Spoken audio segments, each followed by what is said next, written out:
온전한 믿음은 두 가지가 하나로 견합됐을 때에 온전한 믿음이란 표현을 씁니다.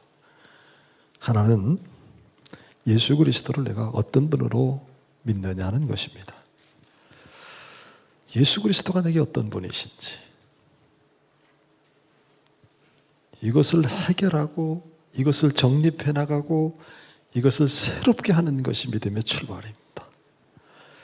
정말 예수님이 내 죄를 위해서 십자가에 돌아가신 나의 구주이신지 이 믿음이 정립되어야만 그 사람을 가리켜서 믿음의 사람이라고 이야기를 합니다. 또 하나는 정립이 되셨습니까? 그렇다면 내가 이제 믿음의 사람으로 어떻게 살아야 할 것인가 하는 문제입니다. 내 안에 예수님이 계시고 예수님과 함께 가는 사람이라면 이 세상에서 우리가 어떤 모습으로 살아야 할 것인가, 이 두 가지를 잘 정립했을 때 그 믿음은 온전한 믿음이란 표현을 씁니다. 예수 그리스도가 어떤 분이시냐고 강조하는 것이 로마서입니다. 그리고 믿음의 사람으로서 어떻게 살아야 될 것인가를 강조하는 것은 야고보서입니다. 이 이야기는 서로 상충되지 않습니다. 순서의 문제입니다. 로마서는 믿지 않는 로마 사람들에게 사도 바울이 쓴 편지이고 야고보서는 믿는 그리스도인들에게 쓴 편지이기 때문입니다. 다시 말하면 출발은 예수 그리스도에 대한 확신, 그리고 결론은 예수 믿는 사람답게 살아가는 삶입니다. 이 두 가지가 잘못되어지면 그 사람은 온전한 믿음이라고 얘기하기가 어렵습니다. 여러분은 어떠십니까? 예수님과 나의 관계가 확실히 정립되어져 있습니까? 그렇다면 이제는 어떻게 살아야 될 것인가 관심을 가지셔야 합니다. 이것이 오늘 본문이 주시는 교훈입니다. 왜냐하면 예수 믿는 사람을 가리켜서 오늘 본문은 두 가지로 표현을 합니다. 하나는 그리스도의 일꾼이란 말을 사용합니다. 그리스도의 일꾼이라고 하는 말은 우리 안에 예수님이 주인 되어진 하나님의 일꾼이라는 이야기입니다. 또 하나는 하나님의 비밀을 맡은 자라고 표현합니다. 하나님의 비밀을 맡은 자라는 이야기는 내 안에 하나님의 나라, 킹덤, 천국이 있다는 이야기입니다. 이렇게 예수님으로 인하여서 그 예수님이 나의 주인이 되시고, 그리고 그 예수님으로 인하여서 천국이 내게 있다면 적어도 이런 사람은 세상 사람들과는 달리 살아야 되지 않느냐 하는 것이 오늘 본문이 우리에게 주시는 말씀입니다. 자, 그렇다면 이렇게 하나님의 일꾼이요 하나님의 비밀을 맡은 자로서 어떻게 사는 것이 달리 사는 것일까? 한마디로 여러분이 가진 성경은 신실이라는 말을 쓰셨고 제가 가진 성경은 충성이라는 말을 사용하고 있습니다. 그렇습니다. 정말로 내 안에 주님이 주인이시고, 그리고 내가 천국을 지닌 하나님의 비밀을 간직한 사람이라면 충성하며 하나님 앞에 사는 것이 믿는 사람의 바른 자세입니다. 자, 그렇다면 충성이란 말이, 신실한 말이 어떤 의미가 있을까? 어떻게 사는 것이 충성이고 어떻게 사는 것이 신실한 것일까? 첫째는 이 충성이란 말의 의미는 정직하게 사는 것을 말합니다. 정직이라고 하는 말은 거짓이 없다, 숨김이 없다는 말입니다. 왜 우리가 정직하게 살아야 할까요? 두 가지 이유 때문에 그렇습니다. 하나는 관계 때문에 그렇습니다. 사람과의 관계, 하나님 관계가 정직하지 못하면 그 관계는 끊어지고 깨져버리고 맙니다. 왜냐하면 하나님은 정직한 분이시기 때문입니다. 아간이라는 사람의 구약 성경에 보면 나옵니다. 여리고성이 무너질 때에 하나님께서 말씀하십니다. 그곳에 있는 것은 아무것도 취하지 말라고. 그래서 모든 사람들은 여리고성이 무너질 때 취하지 않았습니다. 그런데 아간은 살그머니 옷도 감추고 은도 감추고 거짓말을 하고 숨기게 됩니다. 그리고 어마어마한 여리고성이 무너지고 자그마한 성 아이성의 전투에 참여했던 이스라엘 백성들은 대패를 해버리고 맙니다. 그래서 모세가 하나님께, 이 여호수아가 하나님께 이야기합니다. 하나님, 왜 우리가 이 전쟁에서 질 수밖에 없었습니까? 그러면서 원인을 찾아가면서 제비를 뽑다 보니 아간이라는 사람이 걸리게 됩니다. 알고 보니 하나님의 명령 앞에 거짓된 모습으로 섰기 때문입니다. 하나님은 이것을 용납하지 않으십니다. 왜냐고요? 하나님은 거룩한 분이시기 때문입니다. 우리는 하나님을 믿는 사람이에요. 사람을 믿는 사람이 아닙니다. 하나님은 거룩함을 생명처럼 여기는 분이십니다. 이 거룩이 바로 정직입니다. 여러분, 정말 하나님과의 관계를 맺어가면서 이 땅에서 의미 있고 복 있는 삶을 살기를 소망하신다면 하나님 앞에 정직하셔야 합니다. 사람 관계도 마찬가지입니다. 여러분 관계 맺어보셨잖아요. 저 사람이 말이야 정직하지 못해, 신실하지 못해. 그 사람과 더 교제하고 싶으십니까? 살짝 거짓말을 합니다. 위익을 따라서, 계산을 따라서, 환경을 따라서 적당하게 들려붙입니다. 적당하게 눈가림으로 합니다. 그럴 때에 여러분 그 사람과 계속 교제하고 싶으십니까? 아닐 것입니다. 하나님이든 사람이든 정직하지 못하면 그 관계는 깨지고 그 관계는 끊어져 버리고 맙니다. 그래서 오늘 성경은 하나님의 귀한 일꾼들은, 하나님의 비밀을 맡은 사람들은 어떤 경우에라도 정직해야 됨을 강조하고 있습니다. 어떤 분이 설렁탕 가게를 만들었습니다. 그때 마음속에 다짐을 해요. 주님이 언제 오시더라도 내 설렁탕을 먹고 참노 정성과 정직하게 만들었구나 칭찬 듣는 것을 해야 되겠다라는 마음을 먹어요. 그러면 어떻게 해야 될까 생각해 보니까 최고의 재료를 쓰는 거예요. 정성을 다하는 거예요. 그래서 그리 장사를 해보니 사람들이 많이 오지를 않아요. 잘 모르니까요. 뭐 그 집이 그 집이고 저 집이 저 집인 것이지 뭐 그 집이라고 특별한 게 있나? 그리고 1년을 지나다 보니 손해가 막심합니다. 그래도 그 믿음을 지켜가요. 근데 어느 날 고깃집에서 이제 배달을 받아서 뼈를 오랫동안 이렇게 불을 떼서 곱니다. 그런데 이 국물이 이상한 냄새가 나요. 뽀얀 색깔이 아니라 누런 색깔이 나요. 이거 이상하다. 그래서 고깃집 주인한테 전화를 해서 이게 어찌된 일이 묻습니다. 그 고깃집 주인이 미안하다고. 요즘 고기가 많이 딸려서 예전에 얽혀두었던 거 오래된 거 줬는데 이번만은 이해하시라고. 그곳에다 풀임을 살짝 뿌리면 하얘지니까 다른 사람도 다 그렇게 하니까 이번만은 넘어가시면 안 되겠느냐고. 그러자 설렁탕 주인이 나는 그리할 수 없다고.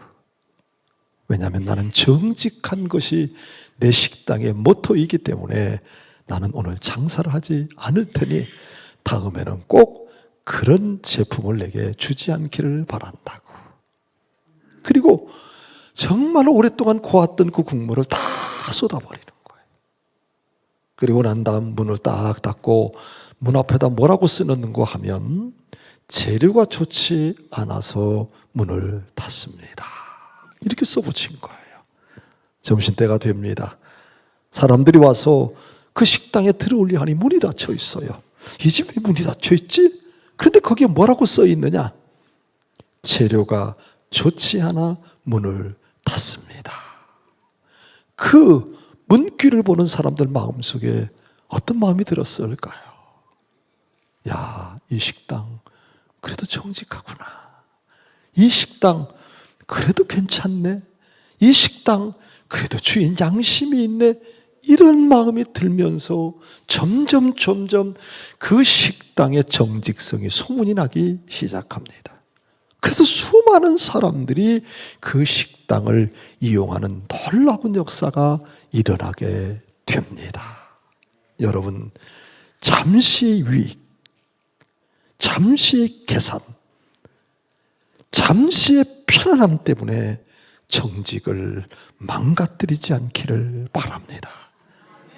내가 힘들어도, 내가 어려워도, 내가 손해를 보더라도 하나님 앞에 정직한 설 수 있다면 하나님은 그 사람과 함께 걸어가는 줄 믿습니다. 두 번째는 이 정직이라고 하는 말은 최선을, 이 충성이라고 하는 말은 최선을 가리킵니다. 사무엘상 16장에 보면 사무엘이 이스라엘의 첫 번째 왕 사울을 패하신다는 하나님의 말씀을 따라 이새의 집에 아들 중에서 왕을 세우려 들어갑니다. 첫 번째 아들 엘리압을 보는 순간 너무 마음이 좋아요. 왜냐하면 첫 번째 아들이고 보기에도 준수하고 정말로 용모가 빼어나고 이 사람이 바로 왕이려니 하고 기름을 부으려고 합니다. 그때 하나님께서 스탑시켜요. 그리고 하시는 말씀이 사람은 외모를 보거니와 나 여호와는 중심을 보노니라. 여기 중심이 마음이고 정성이고 최선입니다. 이게 충성이에요. 이게 충성이에요. 그렇기 때문에 우리가 하나님 앞에 믿음 생활할 때 얼마나 많이 했느냐, 얼마나 크게 했느냐, 얼마나 자주 했느냐, 하나님은 거기에 관심이 없으세요. 하나님의 관심은 얼마나 마음을 담았느냐, 얼마나 정성을 담았느냐, 얼마나 최선을 다했느냐, 여기에 하나님의 관심은 있으십니다. 예수님께서 성전에 들어가는, 그래서 헌금함에 헌금을 넣는 모습을 물끄러미 바라보십니다. 그러다가 제자들에게 물어요. 누가 헌금을 많이 했냐? 제자들이 대답하기를 부자가 많이 했습니다. 그랬더니 주님이 고개를 이렇게 흔드세요. 그리고 하시는 말씀이 내가 보기에는 부자가 아니라 방금 헌금함에다 동전 2개를 넣었던 과부가 많이 했느니라. 제자들이 의아하잖아요. 그랬더니 주님께서 이렇게 대답을 하십니다. 부자는 자신이 가진 것으로 많이 했고 과부는 그 여인의 생활비 전부를 드렸느니라. 전부가 최선이에요. 우리가 일상적인 생활을 이제 교회 안에서 해요. 하다 보면 예전에 하나님 앞에 정말로 내 여유가 좋아서 내 형편이 괜찮아서 하나님 앞에 많이 드렸던 기억이 납니다. 근데 어떻게 하다 보니까 삶이 축소가 됐어요. 삶이 줄어들었어요. 그래서 지금은 하나님 앞에 그렇게 드리지를 못해요. 그래서 늘 마음속에 부담이 돼요. 그때 내가 많이 했는데, 그때 내가 정말 이랬는데 지금 내가 그렇게 못해. 그래서 하나님 앞에 드리면서 늘 마음이 불편해요. 그런데 여러분, 하나님은요 많이 드릴 때와 적게 드릴 때의 기준이 다르다는 사실을 기억하셔야 합니다. 내 형편이 이만큼 좋았을 때는 요만큼이 기준이에요. 내 형편이 이만큼이었을 때는 이만큼의 기준입니다. 그래서 어떤 사람은 1,000만 원 헌금을 드리고 하나님께 책망을 받는 사람이 있는가 하면 10만 원 헌금을 드리고 칭찬을 받는 사람도 있더라 그 말이에요. 이유인즉슨 1,000만 원을 드릴 수 있는 사람은 그의 형편이 1억 원 정도 드릴 수 있는 사람입니다. 그러면 그분에게 1억 원을 드릴 수 있는 상황이 1,000만 원 드렸으니 최선이 아니기 때문에 책망을 받습니다. 그런데 10만 원 드린 사람은 10,000원밖에 드릴 수 없는 상황이에요. 그런데 그분은 최선을 다해서 10만 원을 드립니다. 그때 하나님께서 그 사람을 칭찬한다는 사실입니다. 그러니 사람의 눈에 의해서 살아가지 않기를 바랍니다. 우리 교회 권사님 한 분이 새벽기도 한 번을 나오면 이틀씩 누워서 끙끙거리고 알아야 돼. 이분은 도저히 새벽에 일어날 수가 없어요. 왜냐하면 잠드는 시간이 2시, 3시예요. 그런데 5시 예배를 위해서 4시 반에 일어난다는 것은 이분에게는 불가능한 일이에요. 그래서 이 권사님은 늘 마음에 부담스러워해요. 내가 새벽기도 가야 하는데, 새벽기도 가야 되는데, 그래서 모처럼 나와서 누워있으면 어때요? 이틀 동안 끙끙 앓는 거예요. 그래서 제가 그 권사님을 불렀어요. 권사님의 최선은 아침 잘 드시고 9시에 나와서 기도하십시오. 이게 권사님의 최선입니다. 그랬더니 그 권사님이 너무너무 기뻐하면서 9시에 나와서 늘 하나님께 부르짖어요. 하나님은 똑같이 본다고 생각을 해요. 상황이 다릅니다. 형편이 다릅니다. 그런데 우리의 기준은 무엇입니까? 최선인 거예요. 오늘 여러분, 우리의 마음속에 최선을 향한 믿음들이 있으시기를 바랍니다. 우리 동기 모임이 있었어요. 우리 교회에서 목사님들이 모여서 이제 하루 동안 그동안 있었던 이야기를 나누고 이제 집으로 다 돌아갑니다. 근데 한 친구가 잘 돌아가질 않고 끼우대요. 그러면서 왜 안 가? 그러니까 그 친구가 차 한 잔 더 줘 그러더라고요. 그래서 가자고 제 방으로 데리고 갔어요. 차를 마시면서 그 친구가 그래요. 친구는 좋겠어. 왜? 교인이 많잖아. 왜냐하면 이 친구가 섬기는 교회는 농촌교회 20명밖에 안 돼요. 그러니까 이 친구가 저를 보기에 부러웠던가 봐요. 그래서 제가 그 친구 손을 꽉 잡고 그랬어요. 친구, 그게 무슨 소리야? 우리가 믿는 하나님 그런 하나님 아니잖아. 하나님은 말이야, 친구가 20명 모이는 교회에서 최선을 다한다면 하나님은 나보다 더 귀하게 여기실 거예요. 나는 말이야 이렇게 살아. 서울에 있는 수만 명 모이는 교회 목사님 부럽지 않아.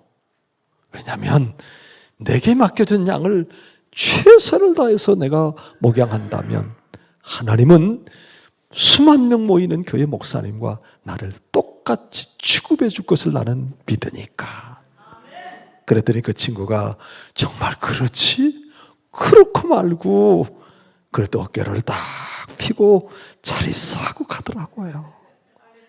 여러분, 크고 작음은 사람의 눈입니다. 많고 적음도 사람의 눈입니다. 하나님의 눈은 최선입니다. 이것이 충성입니다.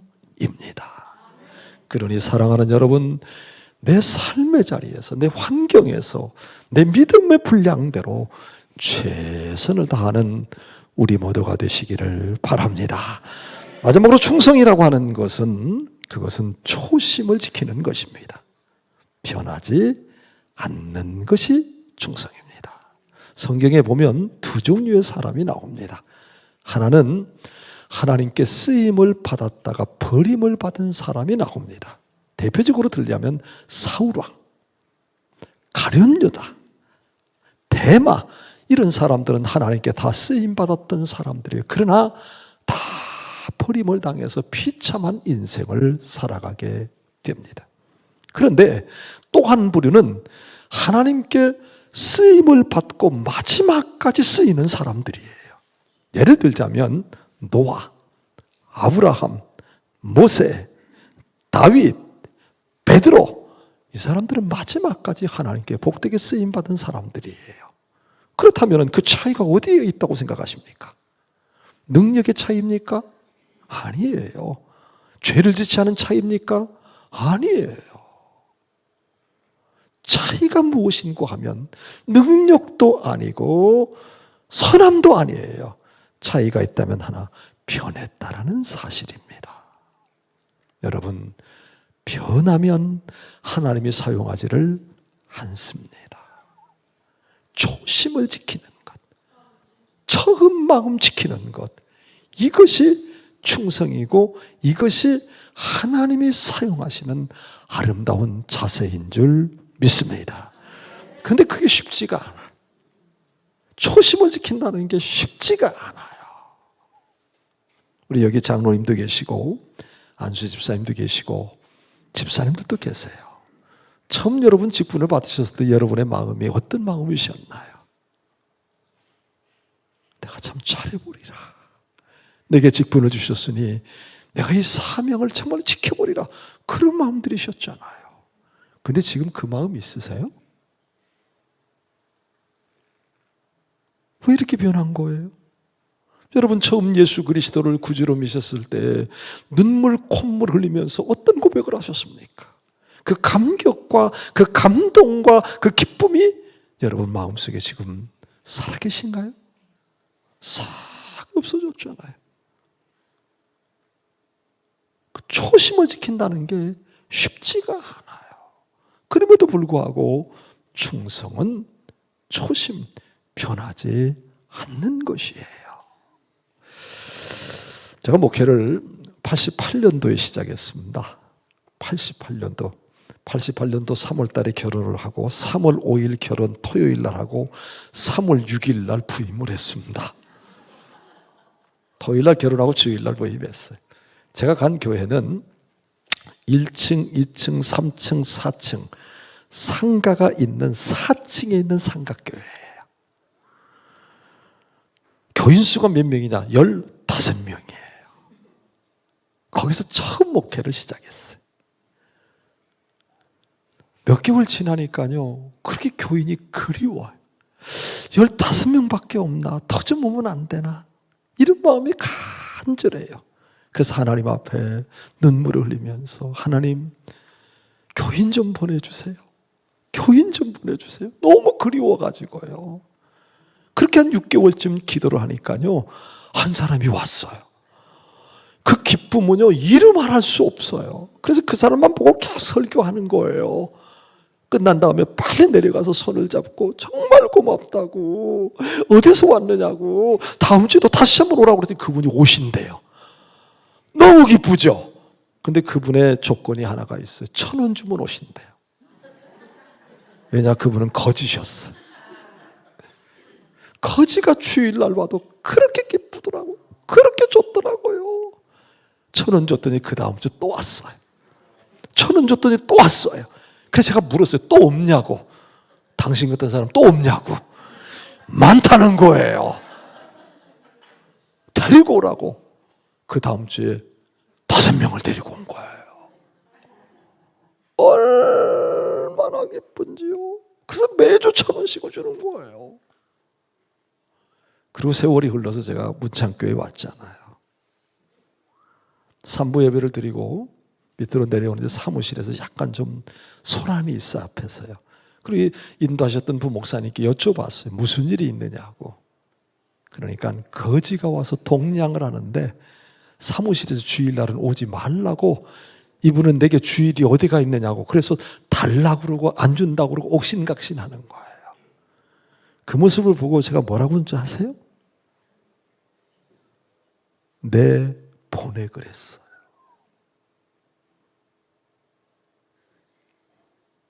그 순간요, 30여 년 전에 거지가 한 사람이 와서 내가 그렇게 기뻐하고 좋아하는 그 표정이 슬로비드처럼 싹 지나가는 거예요. 그러면서 하나님이 제게 뭐라 하신 줄 아세요? 성목사, 배가 많이 불렀구나. 제가 그 얘기를 듣고 제 방에서 통곡하며 울었어요. 30여 년 전에 거지 한 사람이 와서 너무 기뻤던 내가 성도 수가 헤아릴 수 없이 늘어나니까 내가 우리 성도들의 얼굴을 모를 정도로 수많은 사람들이 있다 보니 그 거지가 내 눈에 안 들어온 거예요. 이게 접니다. 저예요. 여러분 그러지 않으세요? 저는 그날 결심을 했습니다. 하나님, 내가 편하지 않겠습니다. 목회를 내려놓는 순간까지 이 모습 제가 간직하며 살아가겠습니다. 제가 안수를 받을 때 얼마나 울었나. 우리 동기들이 저를 끌고 내려갔어요. 근데 어느 날 보니까 제 마음에 울음이 없어져 버린 거예요. 감격이 없어지는, 감동이 없어지는 거예요. 그리고 강단에 쓰는 거예요. 제가 하나님 앞에 얼마나 눈물을 흘리며 회개를 했는지. 그때부터는 제가 2, 3년에 한 번씩 목사님들 안수하는 식에 초청을 받지 않았어도 저 뒤에 앉아서 나도 저런 날이 있었는데 이러면서 제 초심을 불러일으키려고 지금도 애를 쓰고 있습니다. 여러분, 초심을 지키는 것이 쉽지가 않습니다. 우리 사관생도 여러분, 입학하시고 학교 다니시니까 감격하시지요. 그 마음 잊지 마세요. 처음 마음 잊어버리면 하나님이 도와주지 않아요. 내 인생길이 그렇게 쉽게 열려지지를 않을 거예요. 처음 이 마음 꼭 간직하시기를 사관생도 여러분 마음에 꼭 다짐하시기를 바랍니다. 이제 말씀을 마치겠습니다. 오늘 성경은 정말로 예수님을 믿는 사람은 신실해야 한다, 충성해야 한다라는 말씀으로 인도하십니다. 충성이란 말은 정직하다는 말이에요. 충성이라고 하는 말은 최선을 다하는 것을 말해요. 충성이란 말은 변하지 않고 초심을 지키는 것입니다. 이런 마음으로 하나님이 부르시는 그날까지 충성하셔서 천국에서 우리 다 만나는 믿음의 주인공들이 되시기를 주님의 이름으로 축원합니다. 하나님 아버지, 우리가 예수님을 믿는 사람으로서 어떻게 살아야 될 것인지 충성하며 살라 말씀하였으니 이리 살 수 있는 은혜를 허락하여 주시옵소서.